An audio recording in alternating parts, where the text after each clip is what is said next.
Hello and welcome to a little bonus episode of Indie Bites. This is just over 15 minutes of a recording with my friend Stefan on his Founder Hot Seat podcast, which is a show that explores some real challenges that founders have in their business and how to overcome them. I've had a ton of messages from people after listening to my previous bonus episode where I explained some of the challenges I've had with mental health over the last few months.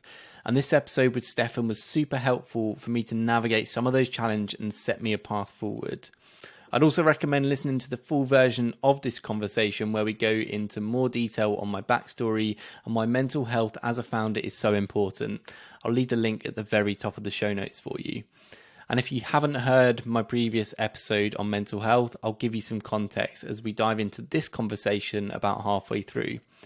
I've been battling with my own mental health since September, which I've never experienced before. When I started working 7-day weeks and taking on more freelance video production work than I could handle. I had to stop the video work in November 2020 and then picked it back up again in February with a little bit more restraints. However, it didn't go so well for me. You ended up in the same cycle of being frustrated, depressed, demotivated, and ultimately burnt out. In March, I took a few months off and I recorded this with Stefan in late June as I was starting to get back into working again. I'll now pass you over to Stefan for his intro and then we'll join the conversation midway through the podcast. Hope you enjoy.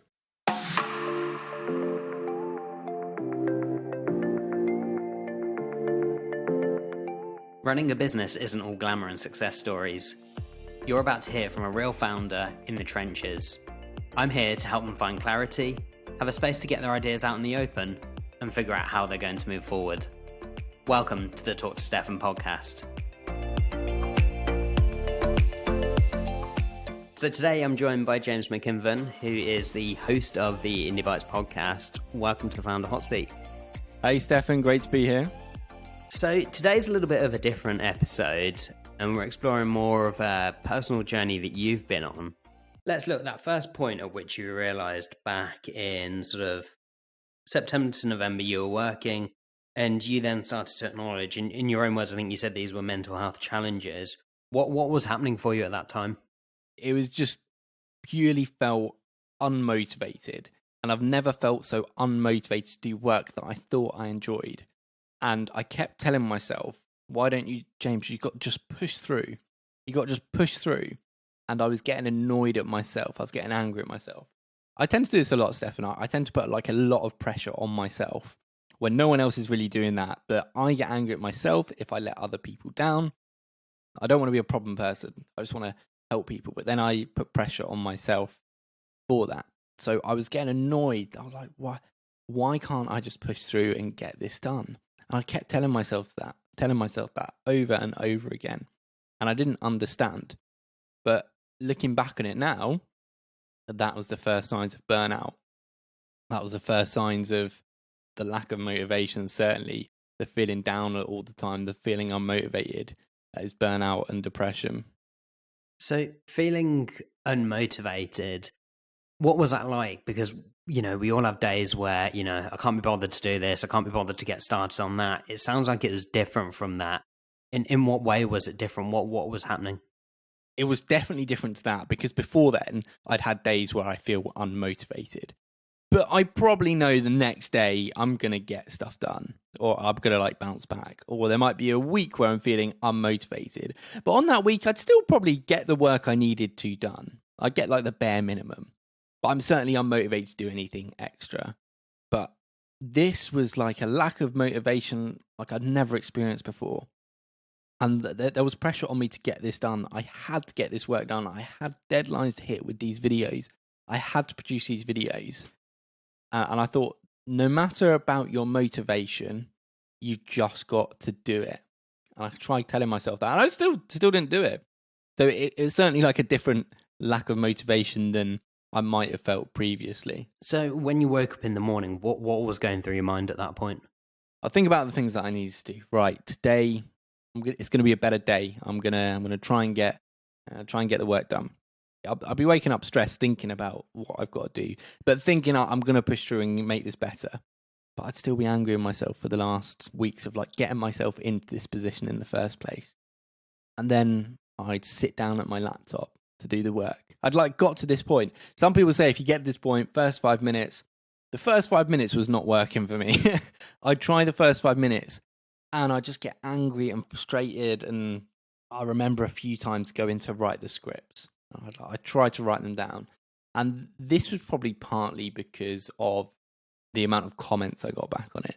So every time I was writing a sentence, I was thinking in the back of my head about what comments they're going to make about this. What's going to be wrong about this? How can I make it? And then I'd stop.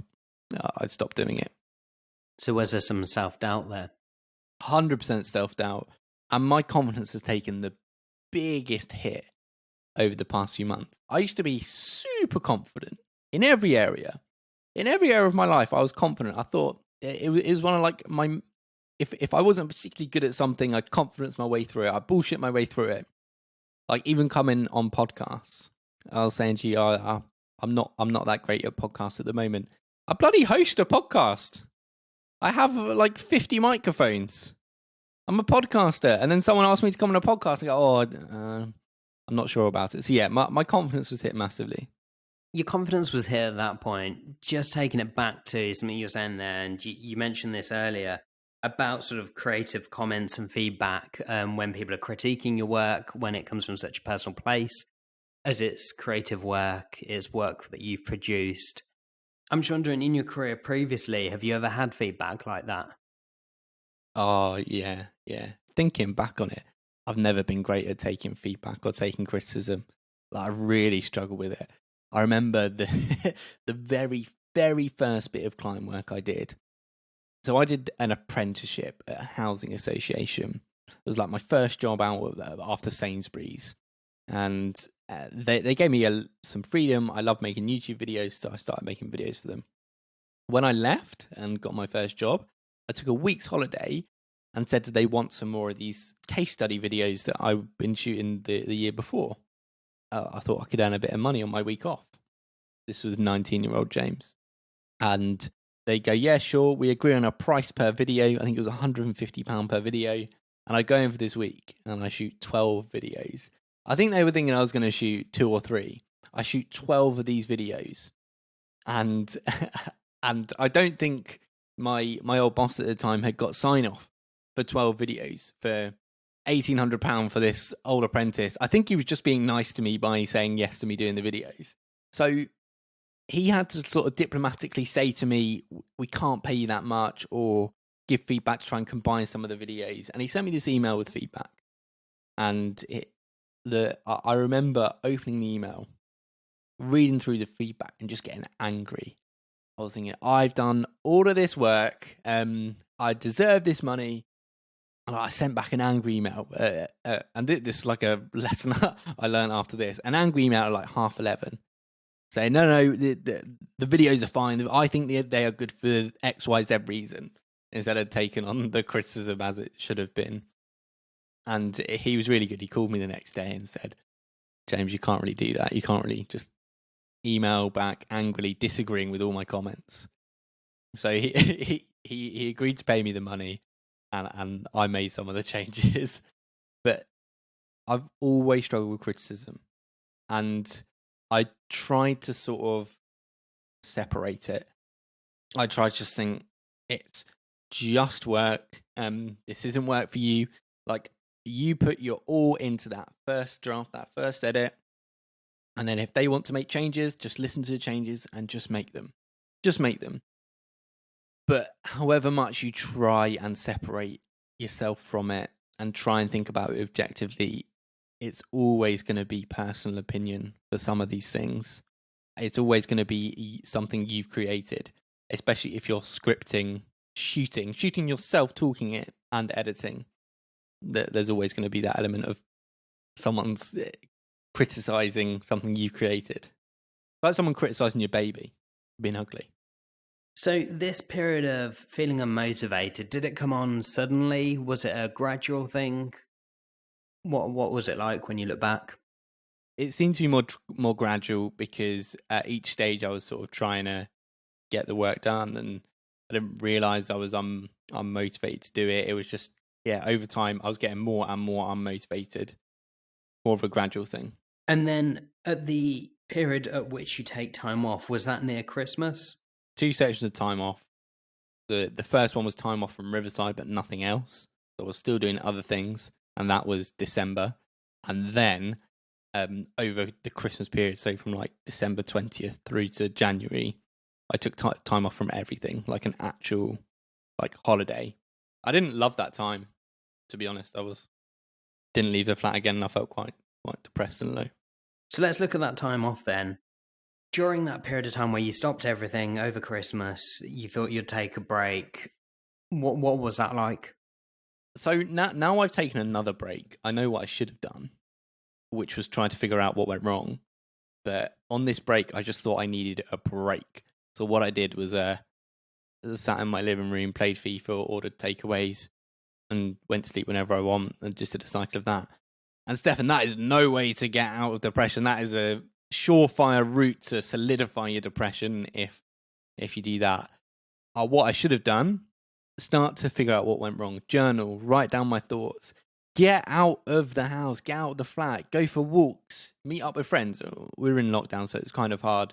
But at least go out, have FaceTimes with your family, cook yourself some fresh meals, go shopping and get some nice food, learn how to cook something new, learn a new skill, read a book. All of these things would have been so much better for me than what I did in that week. So let's move it forward a little bit. You take this break off. When you're returning after the break, how are you feeling at that point? You said yourself that this break was not necessarily the most organized and structured sort of rehab, for want of a better word.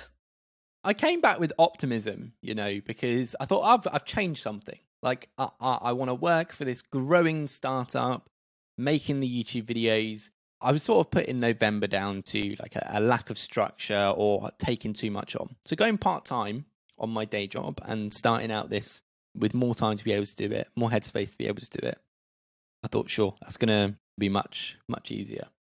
So it did start out much better. There was probably a month where I was getting my work done. I never felt hugely motivated, I must say. I'm not sure even at this point I felt I was depressed, or I was burnt out. Maybe my mum has said it to me. But for me, I just thought, that was a rough patch. I didn't feel particularly good then. So I'm going to change something. I'm going to get back at it. It's only sort of looking back, I'm sort of seeing the signs. So you went back to it, and then you said before that you had a breakdown after having sort of this break again. When was that on the sort of timeline? Yeah, that was probably 2 months into doing the work. So we sort of had a month in February where things were okay. Things seemed good, as far as I can remember. And then there was that second month where things started to get challenging. March, which was when more comments started to come in. I started struggling with it a lot more. It was around that time that I then had that breakdown. The month where things were going good, what was happening? What was a day like? What was a week like? What made it good? Looking back, I don't think I've not been happy in myself for well over a year since COVID came along. There's certain factors into it. There's that month where things were going better. It wasn't every day I was feeling great, productive, on the ball, publishing my podcast. It was just sort of a bit of a grind and a struggle. But I was getting through. I was pushing through. I was getting it done. Lockdowns started sort of ending towards the end of March, and I was getting by with life. I think you shocked me when you said, what were the highs like? I didn't feel they were high points. It was just getting by points. Not feeling that low. Just getting on with what I need to do for a while. Okay. And then bringing it towards sort of now, you were saying about you were feeling better, but then yesterday, for instance, was a bit of a low day. You're feeling a bit unmotivated, not sort of doing your freelance work, and your podcast hasn't been published. Where are you at today? It's day by day, whether I feel good or I feel bad. The last few months, so I had the 2-month break. I've sort of been building myself up and generally feeling better. The highs right now in these days are much higher than they were for any of the last 6 to 8 months. So a couple of weeks ago, I was like absolutely on it with my work. I was feeling good. I was feeling happy with the work that I was doing. I was feel like I was getting the stuff done that I needed to do. Then the next day, I might not feel that as good as that. I might be a bit frustrated. Maybe I'm like super distracted. Days that I do sport and play tennis or go out on my motorbike, I feel great then because I'm giving myself some time. But usually on those days, in the back of my mind, I'm not worrying about the work I need to do. Yesterday, when I had another really low day and I was feeling horrid, I started to let my work slip again. I've started to take on a bit too much. I've started to say yes to things, which I probably shouldn't have done. But partly that was because I had 2 months without income coming in. And I've got to make up the lost income from that month. So sure, I stopped the work to try and save my mental health because I thought it was a horrible impact on myself and it could spiral out of control. But for that, I then sacrificed my income because I didn't have any for 2 months. So having come back and started doing work, I have had to take a lot more on. I've been more selective about what I'm taking on, and the work is more enjoyable, and I've increased my rates. So Stefan, when I told you I was charging £350 an episode for a podcast edit, you were like, oh, ooh. When before I was charging 50 to 100 quid. I'm being more sensible about that, but if an opportunity for money comes along, I'm pretty much taking it because I've got like a 4 or 5 grand deficit to make up from those 2 months. As we draw to the last few minutes here, I'm interested looking forward how you see yourself sort of managing this, because if we look back, it's been a journey. It started September, it's ongoing. There is no definitive endpoint at this point, and it's an ongoing challenge that you've got. How do you see yourself managing it going forward? So my first thing, and I've got to try and tell this to myself really often, is to just be a little bit kinder to myself when I'm putting so much pressure for various things. You say it's an ongoing thing. It really is. Like yesterday was quite a horrible day. Today I'm feeling a bit better. It's nice. It's nice talking to you. I want to try and get my routine back in order and build up momentum. So I want to try and build up some good habits to get the momentum, to get into a routine, which involves trying to get to sleep at a certain time or like within a certain window. Again, not too much pressure on myself, being kind if it goes wrong. Between 10 and 12, get to sleep. Get up between 6 and 8, hopefully.